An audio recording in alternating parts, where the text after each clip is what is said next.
What is up, everybody? Welcome into this episode of It's Called Football. Jackson, our 32nd episode. Mhm. Premier League season is now done. We'll touch on the final day. Same stuff kind of happened once again. We all know Man City finishes champions. We talk about the other battles.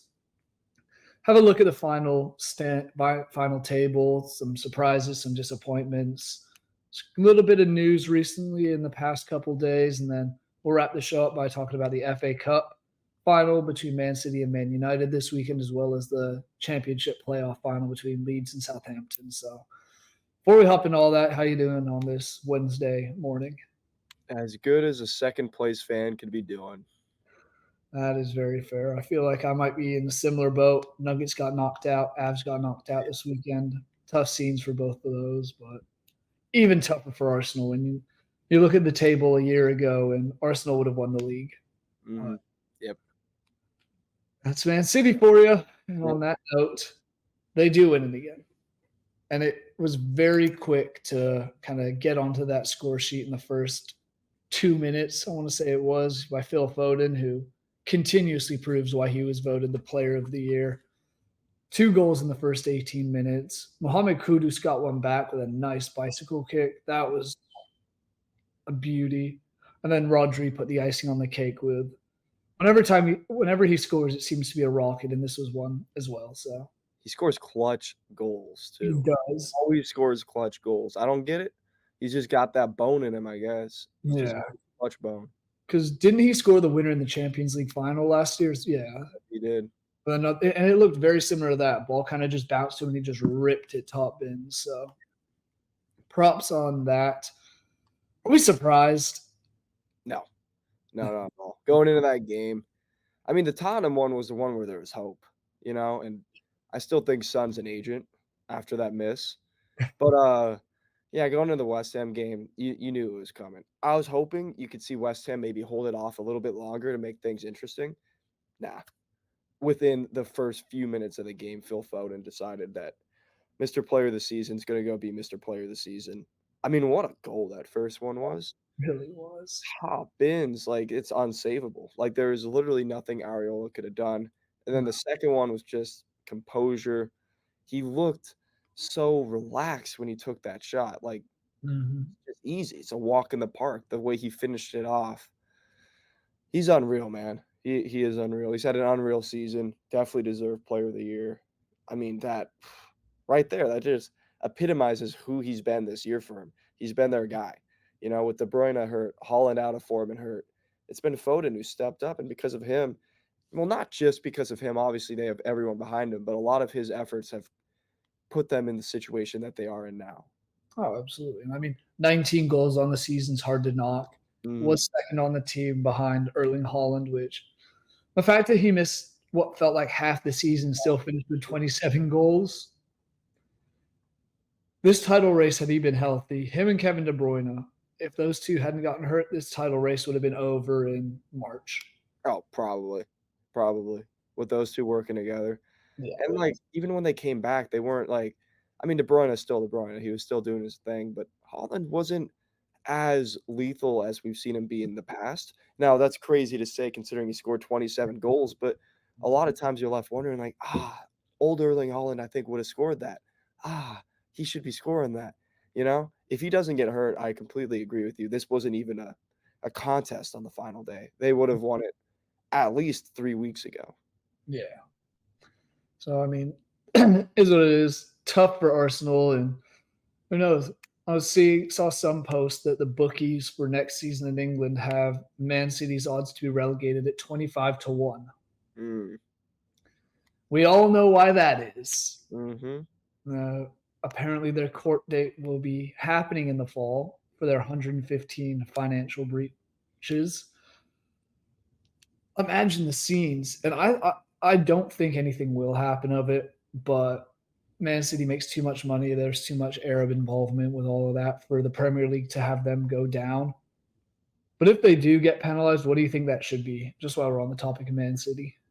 I think the happy medium, because you can't even though they should, they won't get relegated. Just fan base is too big, the money's too big, the viewership's gotten too big. You can't From a financial standpoint, the Premier League can't kick Man City out. Now, they should. I mean, Serie A did that with Juventus. That was one of their biggest clubs. We saw Scotland, Rangers. It happened Scotland. to Rangers. Yeah.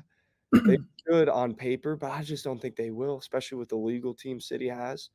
I think a point deduction should happen, though. If they walk away scot-free, I mean, that would be insanity, but I think they at least need a massive point deduction.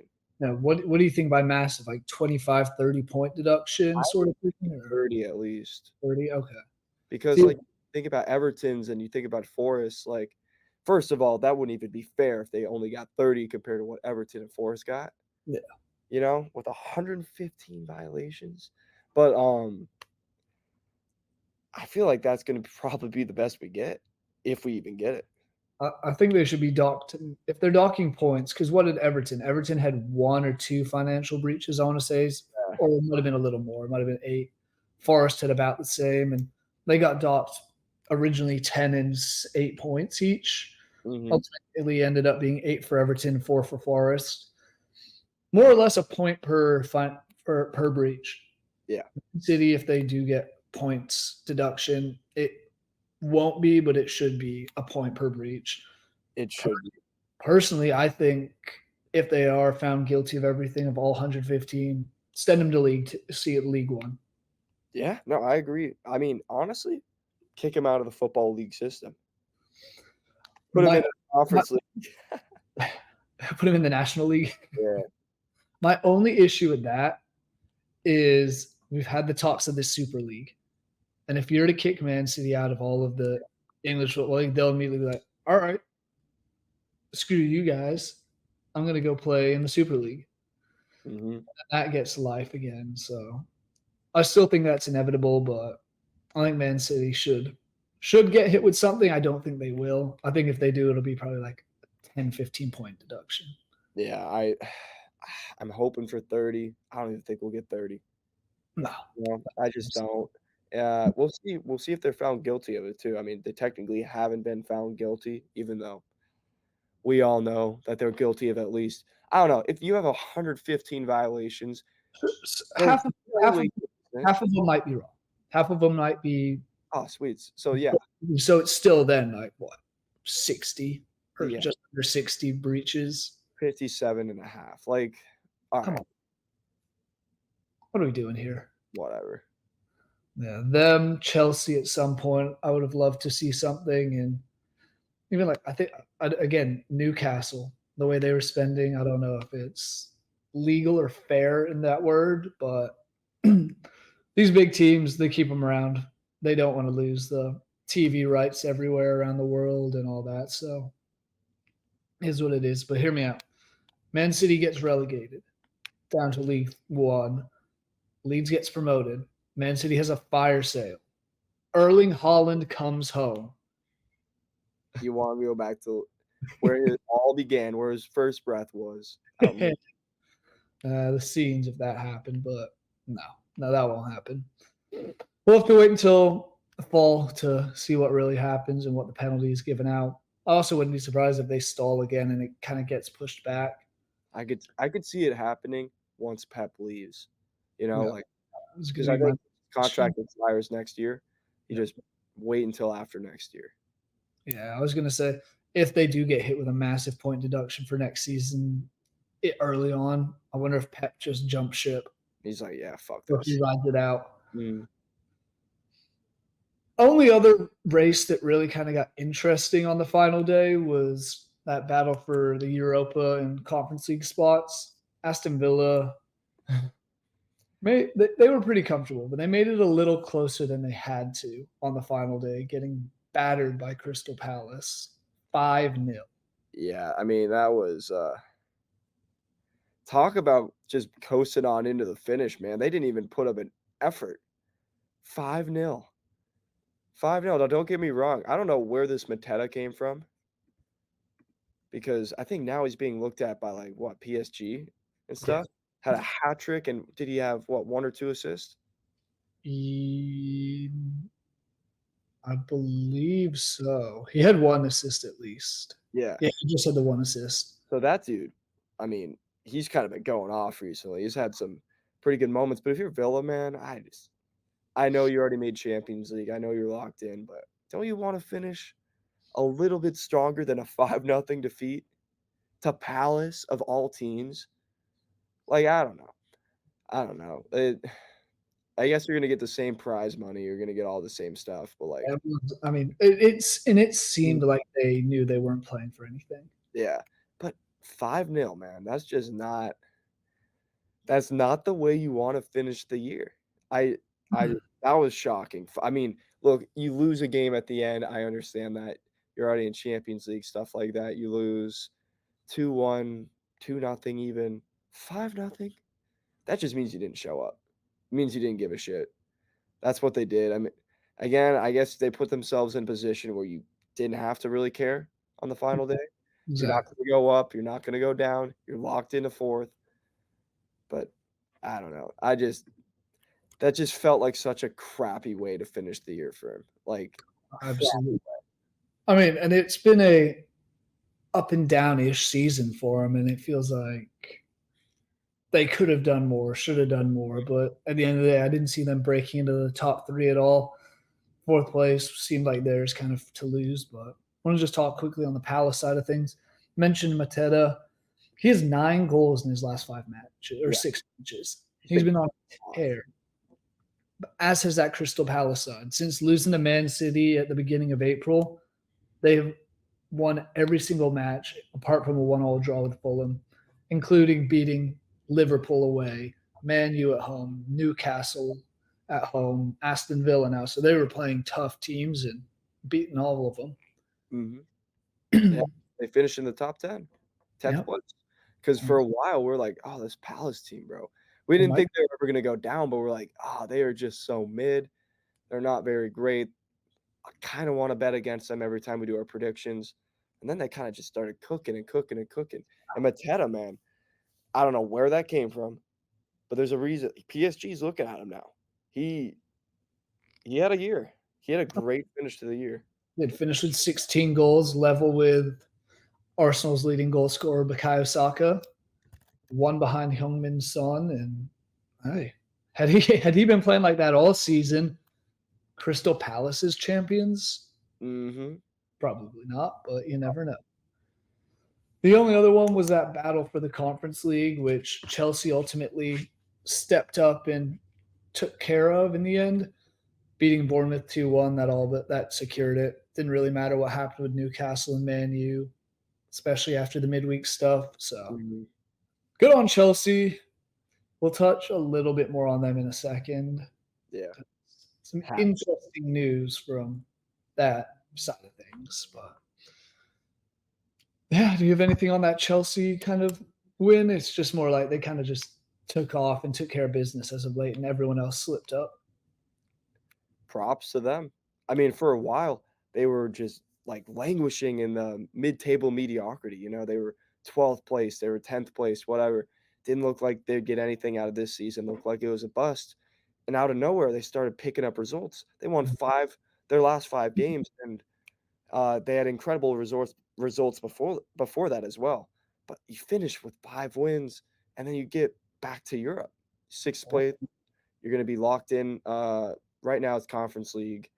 It depends on how Man U does tomorrow, I think, in the FA Cup, what they'll end up in, but actually No, I think if they're Man in U, Conference League, I think yeah. Man U wins the FA Cup, they go to Europa League. Yeah, they go to Europe, so no matter what, Chelsea's gonna be in Conference League, but, I mean, great finish from them because, again, for a while, it didn't look like anything good would come from this season, and I still think they've got a long way to go. Like, they 100% do. It is a project, which is why once we get talking about what we're gonna talk about here in a second, I'm shocked that it happened. But it's a project and you're seeing some form of improvement because when Chelsea's on, man, they are on, and they showed it against City twice, but they still have a long way to go, obviously. Younger players still trying to get that cohesion of form, but they kinda came out of nowhere, it feels like, because for a Yep. while, we weren't even talking about them, and suddenly it's like, "Oh, crap, Chelsea is right there," and they kept on winning, and now they're gonna be in Europe next year. Yeah. So, I think that's a dub on the season for them. And their Absolutely. ownership, they should be happy with how things went, especially considering last season, and it's something that you can definitely build upon next year. Because 5 wins in your 5 last games, that's something great. It's something that you can build momentum on heading into next season, and now that you're in Europe, you can go and attract some better signings if you want, maybe some more experienced signings to kinda help these younger guys. Granted, we've seen how Chelsea trigger spends. happy they get with these signings, so maybe that's not a great thing, but we'll see what they do heading into this summer. Yeah, we really will. And I mean, Cole Palmer stepped up and proved himself this year and took leaps and bounds.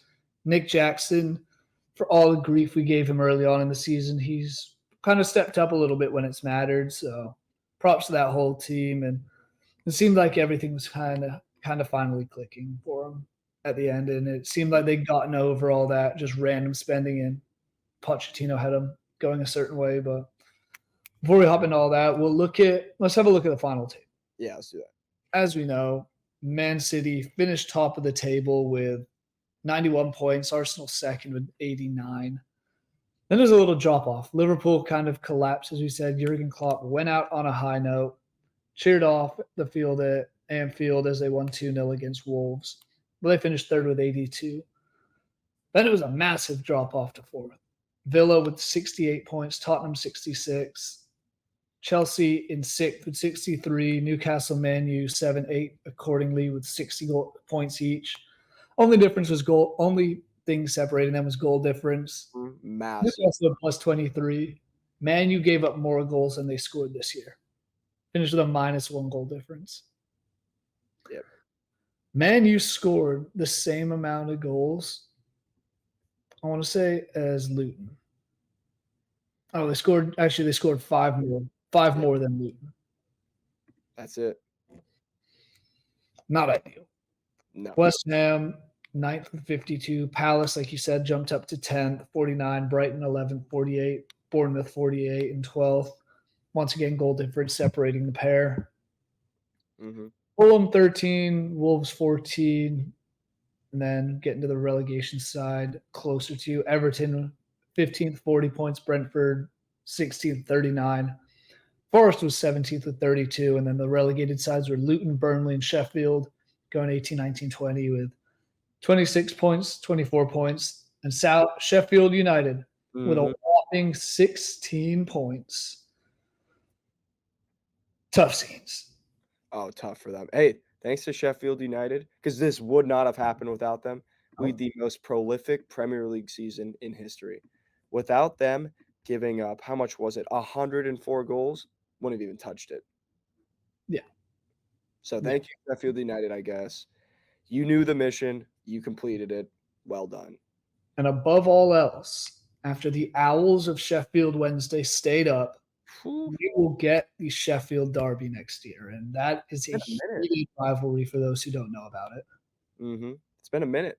Has been. It will be very, very, very fun to see. Oh, those games are fun to watch, man. Those are Oh, fun to watch.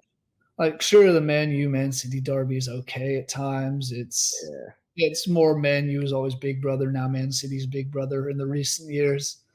Liverpool Everton's spicy, it has its moments. But this one's just pure crosstown hatred.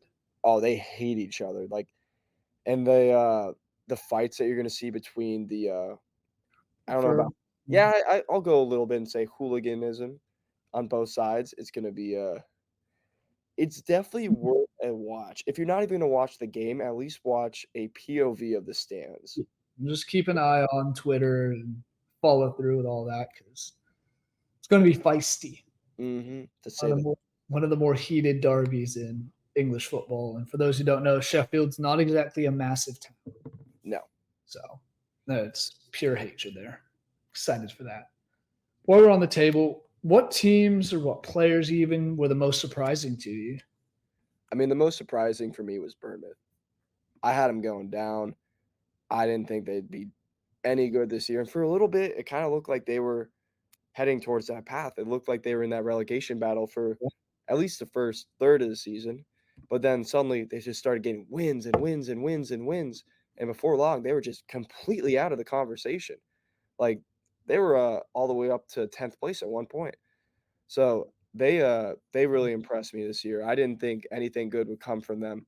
Solanke was absolutely incredible for them this year up top, and just overall, I mean, they kinda just shocked me. Who's their manager again? Oh, Bournemouth. Iraola. Yeah. Yeah. He did a fantastic job. Yes, he Um, did. I mean, he's not gonna win coach of the season, but he should definitely be considered up there with those guys because I mean, I think a lot of other people didn't expect this from Bournemouth. Maybe Mm. didn't think they'd go down, but thought they'd be in that relegation battle towards the end. They made it a non-issue early on. So I'd say they, for me, were the biggest surprises in terms of, like, positive surprises. Oh, absolutely. That I do agree. I think that is a good one for a surprise. For me, it's gonna be Chelsea, though. I Mm, think Chelsea was the most surprising in terms of the good side of things because finished 12th place last season, looked atrocious the first 2/3 of this season, and there was a point, like you said earlier, we were watching, was like, are they even gonna finish in the top 10 this year? And everything clicked, finished 6th place, getting Europe. That was kind of the most surprising thing to me because I just thought they were gonna be shit once again. yeah. I that was my secondary pick. Wow. I mean, that team, I think I called it in our predictions. I'm like, they're gonna sit here in, like, ninth place. I don't see anything better. They turned it up at the end. I mean, for a while, it was looking that way, but they got it going towards the end, so props to Chelsea again, man. They finished the year probably the best out of anybody. So, Mm, except for Palace, of course, but yeah. But now let's go look at look at the other side of things. Outside of, I mean, you can say the relegation sides if you want, but who are the most disappointing teams in your opinion? well, obviously, I was gonna say Burnley just because I had them staying up, and for a Yeah. team that ran through the championship like they did last season, with the amount of hype they had behind them, I thought we'd see a little bit better. They never really showed a whole lot, to be completely honest. They didn't show any serious attacking threat, and I just thought defensively they would be a little stouter considering they have one of the best center backs in recent history managing them. Mhm. So, I mean, but it's easy to pick a relegated side, you know? So, I'm gonna go ahead and it wasn't entirely their fault because there are things outside of their control, but I didn't think Brentford really covered themselves in glory this year. I think usually you see a Brentford team that's a little higher up, they're more mid-table. This Brentford team for a little bit looked like they might be able to get relegated, to go down. And obviously you're missing your star man and Ivan Toney for half the season, but even when he came back, they just were not very good, you know? They stayed up, they're gonna keep playing, but I just wasn't really impressed with them at all. And I could say other teams like Brighton maybe West Ham, Newcastle, Man U if I really wanted to, but I don't know. Brentford just they danced so close with going down again. I just again, out of their control with the Ivan Toney situation, but even when he came back, that team was just so unimpressive. Yeah. They were just it was nothing special. We kept saying, "Oh yeah, Ivan Toney's going to score this week." That's my prediction. Brentford might get a 1-0 win. And Never really came to fruition. He just didn't do much this year. no. You mentioned the team that was most disappointing to me a little bit. I'm going Brighton. Yeah. Last season ago, they finished 6th place, qualified for the Europa League. I was thinking they were going to back that off in either another top 7, 6, 7 finish, not necessarily getting to Europe again because there's other teams that always rotate in and out there. But for them to finish 11th and only have 48 points, man, that was disappointing. Sure, they made it to the round of 16 in the Europa League. Were promptly thrashed by West Ham or by Roma, 1-0 in the first leg. They did win and then lost 4-0 in the other leg. Yeah. One of those things that I kind of just expected more from De Zerbi and the guys because it wasn't like they lost. They did lose a couple players, but it wasn't like they lost anything crazy. I thought they would have kept going. Then the other one, I guess, would be Newcastle. They did finish in 7th, but I thought with the money they have, I don't think they spent it very wisely this season. Obviously, the Sandro Tonali situation hurt them as well, but Big time. I had them finishing in the Champions League places I for a second straight season. So I guess those would be my two disappointing sides. Now it's just some news. We'll start with the news surrounding Chelsea yesterday. That was Tuesday, May 21st. Mauricio Pochettino is out as the manager. Yep. What were your initial thoughts when you saw that? Because you did the post on it for Vendetta. So, guys, make sure you go and check that out on the Vendetta Sports Media website. But, Jackson, what did you think of that? Why?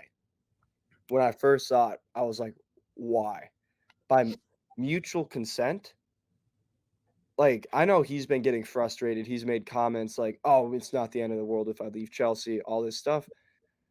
If you're the ownership, why do you want him gone? And I know it was split. Boley wanted him to stay, but whatever his face is, his Yeah, the that board wanted him. complicated ass name, wanted him out. Like, still wanted him out. I don't understand it. You finished in a European place, you reach the Carabao Cup final, and you get to the FA Cup semifinals. That's a good year, especially compared to last season. That is a good year. It doesn't matter where you were in December. It matters where you are on the final day. I I don't get it. I really don't get it. Who are you going to go out and get who's going to be able to do a better job? Now, I know they're going to go for a younger manager is what everyone is saying who has sources and insider information on this. They're looking at Ipswich Town's manager. But then you throw in De Zerbi. I don't think De Zerbi would be a good fit there. I don't think he would do great there. Maybe Sporting's manager would do all right there as well. He's pretty young. He's like 39. But you had Pochettino, and he was building something, and it was showing. You won your last 5 games. How do you, by mutual consent, agree to let him go? One of the best managers in the world. I don't get it. Mhm. I really don't get it. They were building towards something. They were looking good, and I've been saying I was like, I don't think it'll happen this year, but give Pochettino a little bit of time to bring in maybe some other guys if he wants, and continue to build this cohesion in the squad and get them to believe. And you're going to see a really good Chelsea team next year. You will. We're not going to see it now. The dumbest decision they could have made by letting him go, and I feel like if it's split with the ownership group, you shouldn't just let the dude walk away either. If one guy wants him and the other guy doesn't, that's probably a sign that we should probably just give him a little bit more time, especially with the end of the season that they had. I genuinely don't understand this decision. I think it's going to hurt them more than it's going to help them because you're going to bring in a younger guy like they want, who's never managed at this level before, and it's an adjustment period. It doesn't often work out. You know, it worked out with Arsenal, but Arteta had ties to the club. It's And worked out other places. Arteta was also learning under Pep Guardiola. Yeah, So being mentored by the best manager in the world, in the history of the game, realistically. So I don't know. This decision is shocking to me.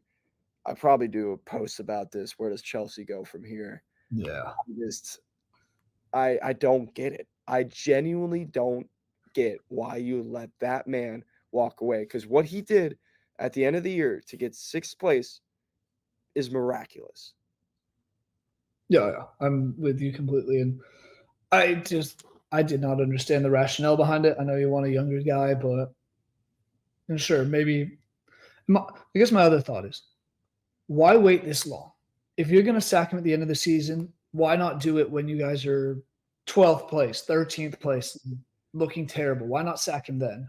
Instead of giving him time, watching him finally get the players. And I put all of Chelsea's issues back on Todd Bowley.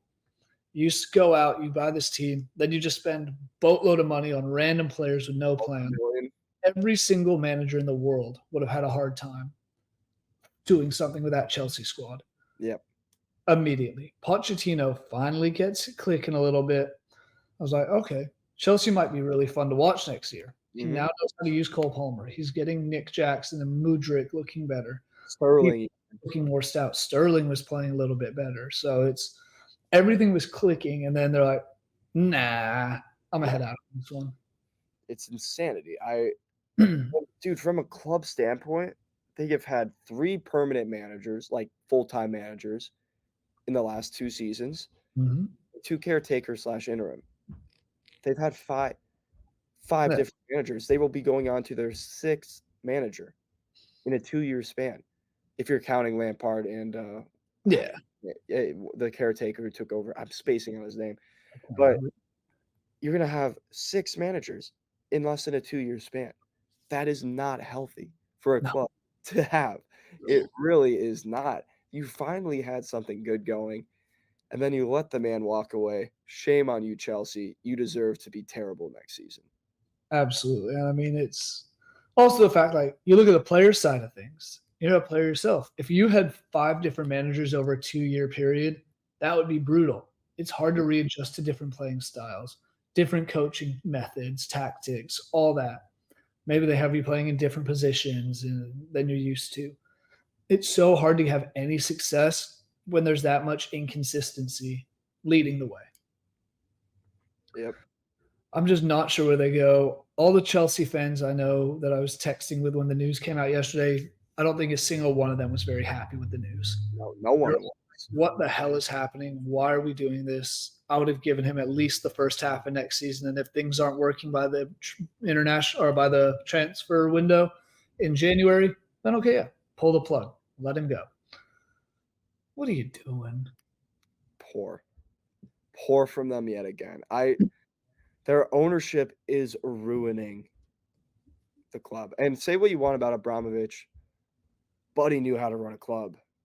He was probably the second best club owner in terms of creating success and Mhm. prosperity for his club that we've seen recently behind obviously the devil himself, Florentino Perez.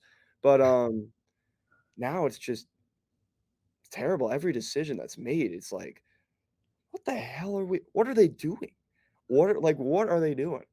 I I'm don't know. pretty sure Todd Bowley thought they were going to make the playoffs and have a chance at the finals this year. Yeah, he was looking forward to winning it. Well, he's the Cubs owner, isn't he? I'm not sure, maybe. I want to say he was, or at least had some sort of investment in the Chicago Cubs. Which, if he does, this all makes so much more sense. Oh, 100% does. Once a Cub, always a Cub. Oh no, he's the LA Dodgers. Also makes sense. It You also got makes stupid amounts of money and have no success. Mhm. Sounds about right.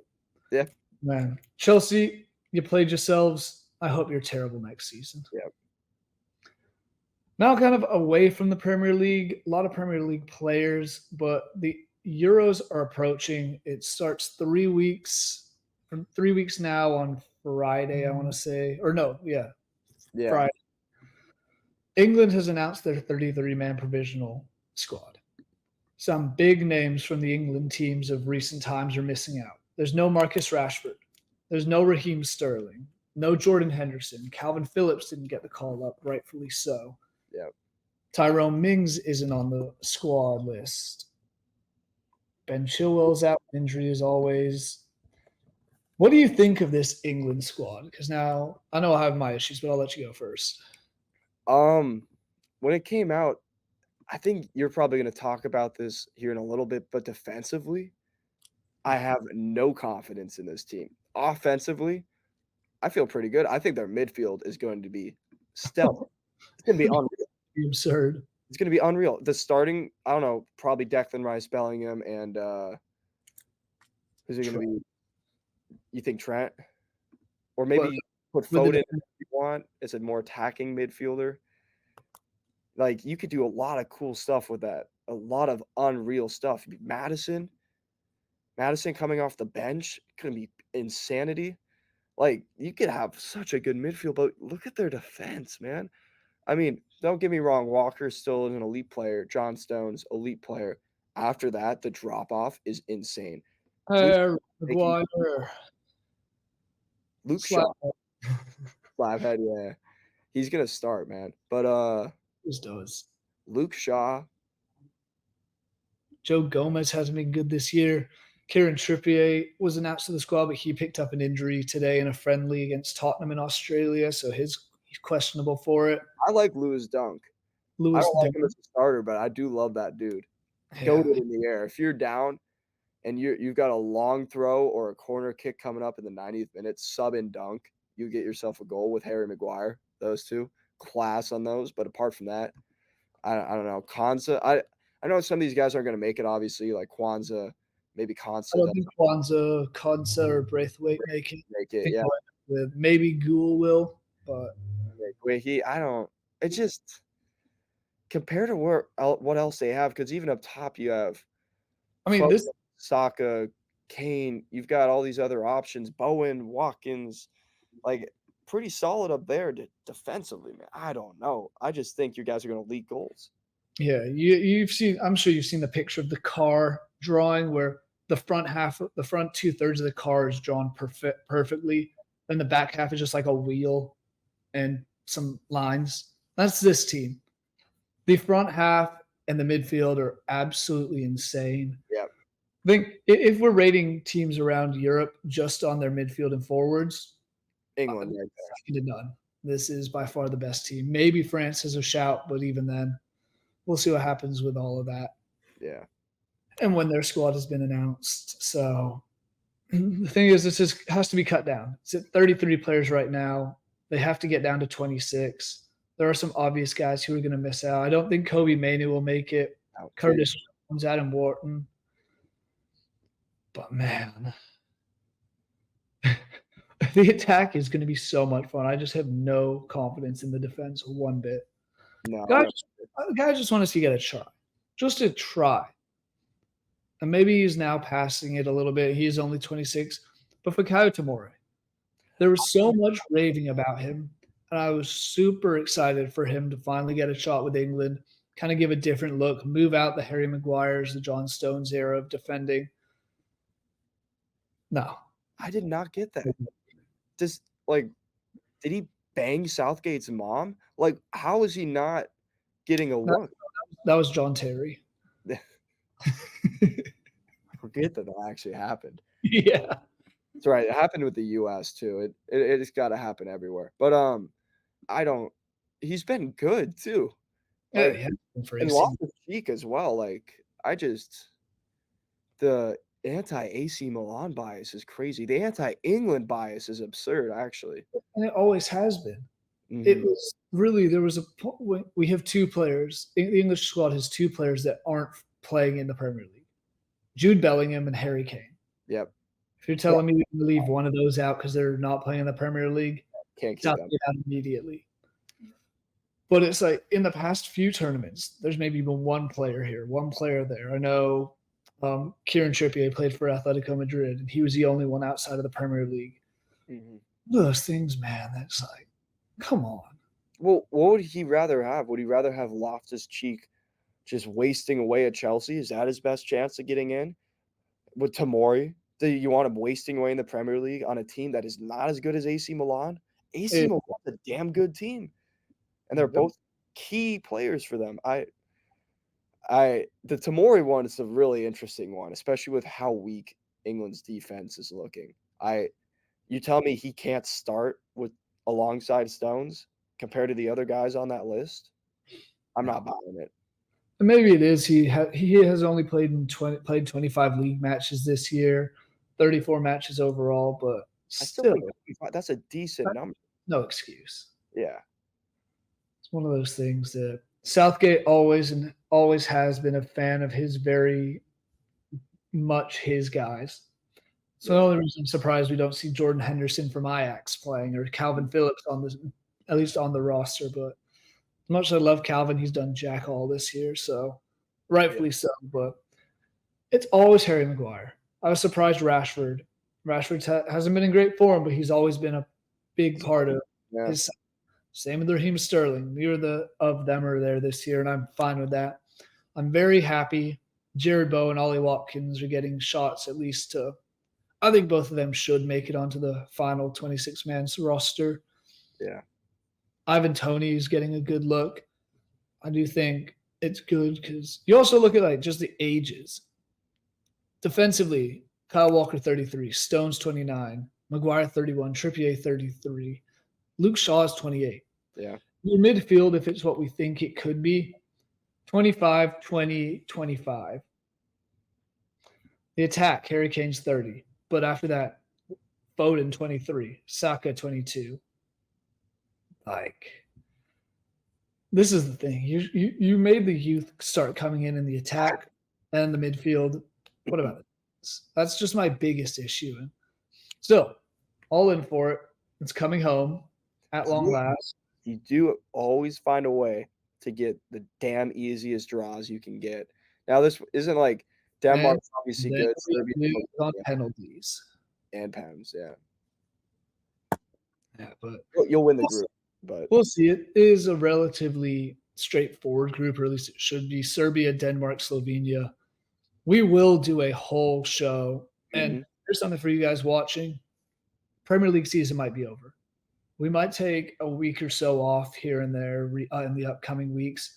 But then we have Europa League or the Euros and Copa Americas. So there will be plenty of football talk throughout the summer.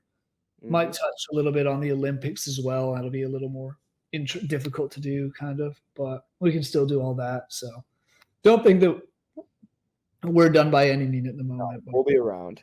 And we'll have a whole load of posts coming out previewing all the teams in the Euros, all the teams in the Copa Americas.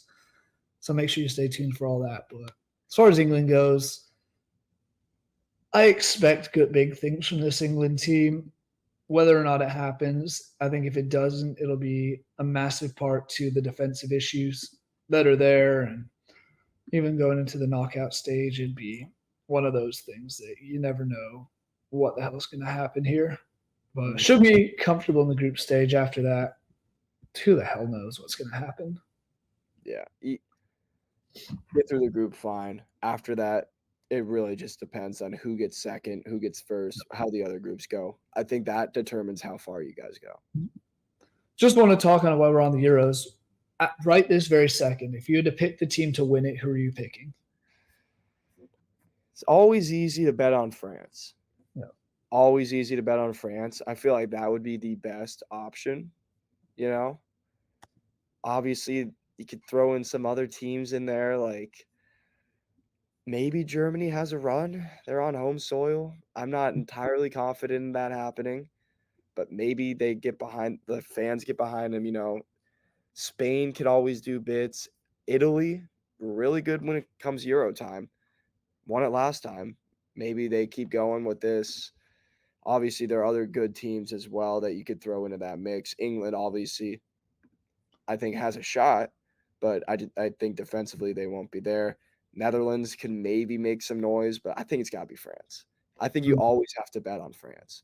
They are by far the strongest team in the world. I even think they were the strongest team in the world last World Cup. It was just that a certain little magical midget decided to just be himself. Agreed.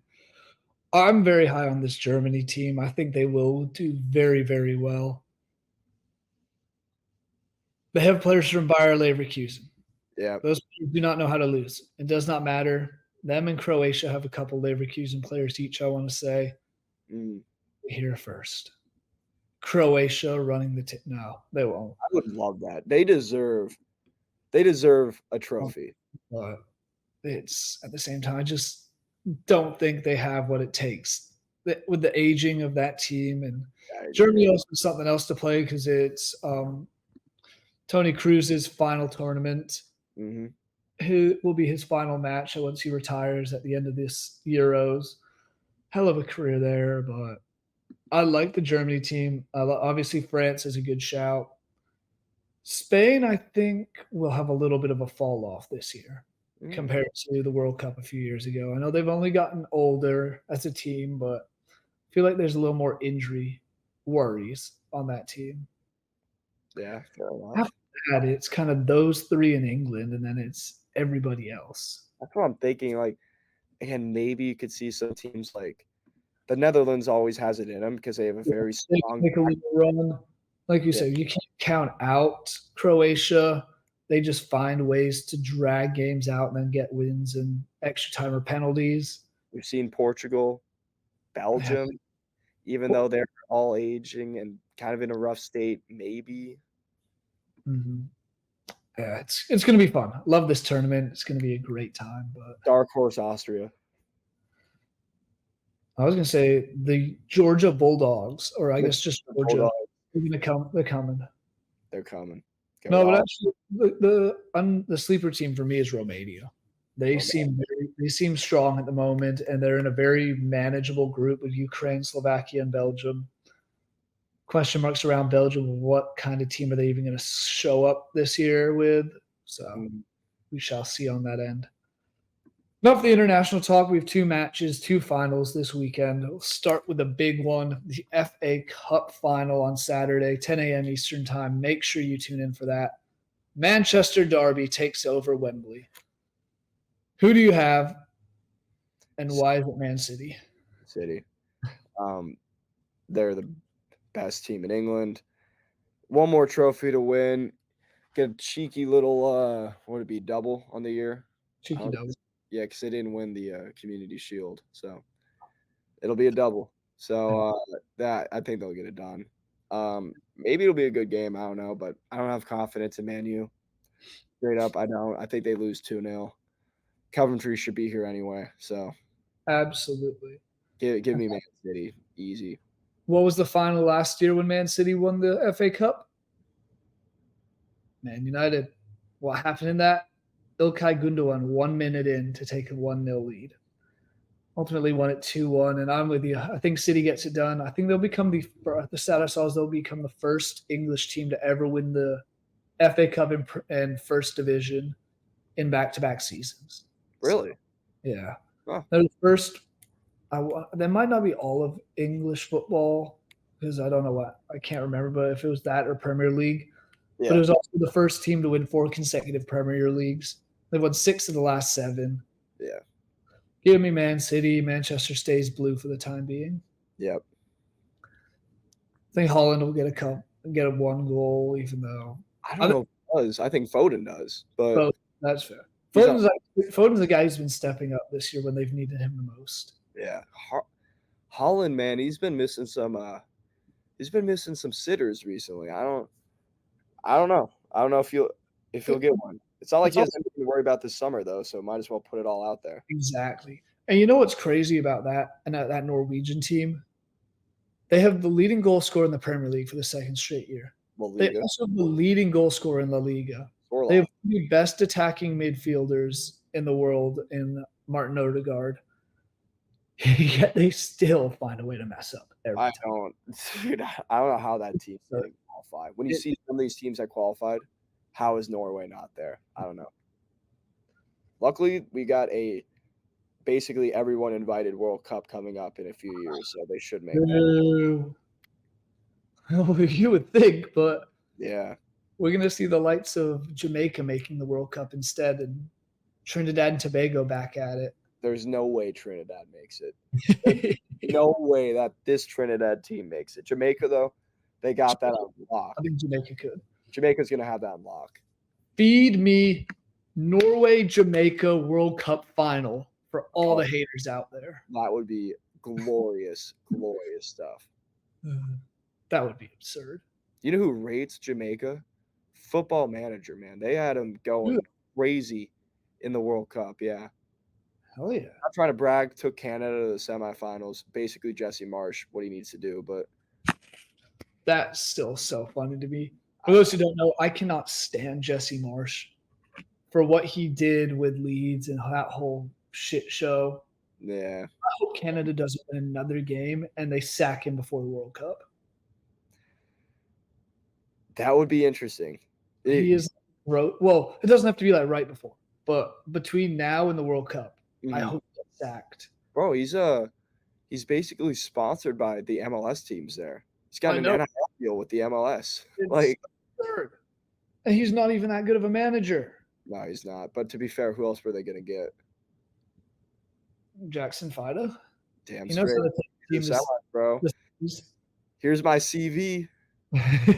Put me in, coach. Put me in. They might get Michael Bradley as an assistant too. Okay, intriguing. Probably. The one matchup I want to see in this Copa America is just while we're talking about Jesse Marsh. Give me, it would only happen in the third place game of the final, sadly, but Uruguay versus Canada. Marcelo Bielsa, the most loved man in Leeds, against Jesse Marsh, the most hated manager in Leeds. Uruguay cook. Uruguay would cook. watch the space. Darwin Nunez at the Copa is going to be a top 3 goal scorer. I could see that. He plays so well for him now. He loves Bielsa. Yeah. So I'm hoping for the US's sake that doesn't come true. But I mean, US can get out of the group stage as well. we'll get out. I just don't think we'll win it. Oh God. I think Uruguay's winning it, the group. Oh, okay, yeah. And then the whole tournament, it's got to be one of 2 teams. So And isn't it crazy how those 2 teams ended up on the opposite sides of the bracket where they would only meet in the final? yeah, it's crazy how that draw happens, huh? Yeah. Fucking And I mean, it's obvious we're talking about Peru and Bolivia, the 2 rivaling nations that sit next to each other. of course. Don't know what else you were thinking. Maybe was it The Andean rivals. We can't Yeah, exactly. them, yeah. No, but realistically, I don't see it not being Brazil and Argentina. Yeah, it's got to be one of the 2. Maybe one doesn't make the final, and some team like, I don't know, Chile, because they, for whatever reason, are Copa America gods, Yep. make it into the final, but nah, one of those 2 wins it. And that is one of the things with Copa Americas is you know who the best teams are, but it's similar to the African Cup of Nations of you don't know exactly who's going to get it done. Yeah, suddenly Venezuela will win like 3 games, look incredibly good, and make the quarterfinals, and then get absolutely skunked. Like, it's one of those.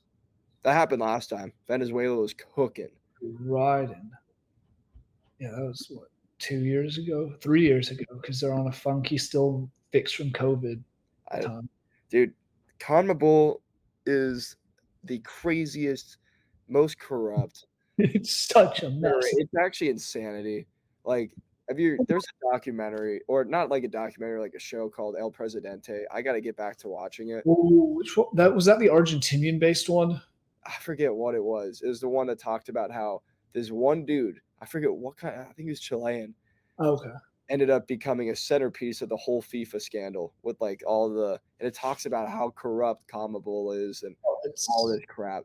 And when you see crap like this, it's like, oh my God, dude. When you look at the origins of a lot of these teams, especially Colombia is the best example. They're all cartel owned. They're all run by the drug lords. Scenarios. Argentina's run by all the people, and there's a reason Brazil's starting to run away with it in every Copa Libertadores, Copa Sudamerica matches. It's always a Brazilian team because they're the only ones that actually have like proper ownership and that sort of right. They're just corrupt ass shit. You get going further north, man. Makes for a hell of a tournament, though. It gets bad. Argentina team still got it in them, but you get the further north you get, the more corrupt it's getting. Yeah, and it's like there's 2, maybe 3 Argentinian sides that can do anything, but basically 2. Yeah, and I mean, just my final thing on this is this whole Copa America has been a mess so far. It was meant to be in Peru. Peru didn't want it. It was going to be somewhere else, and they didn't have the facilities for it. So, USA, can you help us? It's so crazy to me. Yeah. It's like the 50th anniversary one, or whatever, the 100th year anniversary, whatever it was. In the US, it's not even in South America. It's gross to me that we're hosting South America's tournament in the US. It always has been. Like, you want us involved, sure, like, invite us. I know you guys only have 10 teams and all, but, like, why is it here? I'm still mad I'm not getting my favorite South American team back in it again, as they were in 2019. The almighty Qatar, where are they? Why are they not in again? They go wherever they're invited. They're not getting invited anywhere anymore. That's the thing. 2 Gold Cups, man. 2 Gold Cups. When you see a CONCACAF tournament being sponsored by Qatar Airways, you're like, really? I mean, I will say it's different because it's Qatar compared to the US, but US gets Copa America. US gets the Club World Cup next summer. We do. And the real World Cup. Part of it is because, not to pat ourselves on the back here, we've got better infrastructure than damn countries in the world. So it's a real easy. You're telling me people want to come to MetLife Stadium in East Rutherford, New Jersey to watch the World Cup final? That is crazy that's where it's being played. But I'm just happy it's not at Cowboy Stadium, not in an indoor stadium. LA, I can't believe Should have been the Rose Bowl or the Coliseum. Why wasn't it at the Rose Bowl, man? That'd be the final. 104,000. Screw it. Throw it at the big house. I know it's a pain in the ass to get to, but have the biggest World Cup crowds you can. Imagine that. Games at Michigan, games in like Tuscaloosa. LSU. It's just throw it in these massive stadiums. Issue is, how the hell are you going to get to Tuscaloosa, Alabama? Dude, I don't think that town has a.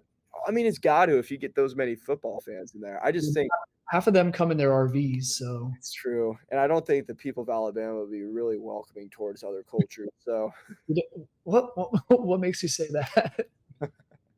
But God, could you imagine the scenes of like, let's just say the Russian national team and all their fans raiding into Tuscaloosa, Alabama? Oh God, man. Them, and then it would be incredible to see these guys go, these other countries go into the SEC schools or the Big Ten schools like Ann Arbor would be absurd. And those cities would be, the amount of chaos if they were to play in Wisconsin at like the Badger Stadium or Lambeau would just. Badger Stadium's massive. I got to walk on that field, dude, after we played them last year. That place is huge. Like, and just the amount of alcohol consumption is already absurd in Wisconsin. Oh God, it'd be insanity. It's going to be a beautiful thing. Not wait for the World Cup. The Dutch would love Cheeseland. Oh no, the Dutch want to play in Colorado. Oh yeah, obviously. Or California, I guess. They have to make it. They do. Feed me one more thing. Italy, please don't make the World Cup. If they miss out on another one. Jokes if Italy wins this Euros and then doesn't make the World Cup again. Oh my God, it'd be so absolute fun. Jokes. Yeah, but all right. That's today's rant for everybody who's watching. We usually have one, and this was our Copa America, USA, pure chaos. Yeah, I don't bring the World Cup to the SEC. Mm-hmm. Had it heard it first. Final thing I want to touch on related to England and all of those leagues. The final match of the English season, all around, FA Cup is on Saturday. Sunday, the bigger final, Leeds United against Southampton for the final promotion spot and the final spot in the Premier League for next season. Mm-hmm. I know what my thoughts are. Do you have any thoughts on this one? I'm going to lean Leeds. I like how you guys played in that second leg. I mean, you guys were unreal. So I think I'm gonna go Leeds. Yeah, I think Southampton won 3-1 against West Brom. True. And West Brom was decent. I like you guys to go up, to be completely honest, but it's not like a firm stance. And that's the fun thing about this game. So yeah, and I mean, both of these teams were the two of the three that came down last season, along with Leicester. Leicester did what they did, won the league by a mile, it seemed, but it ended up only being a few points, but they were very comfortable all year long. Here are my concerns. The only team Leeds hasn't beaten this year, Southampton. Southampton.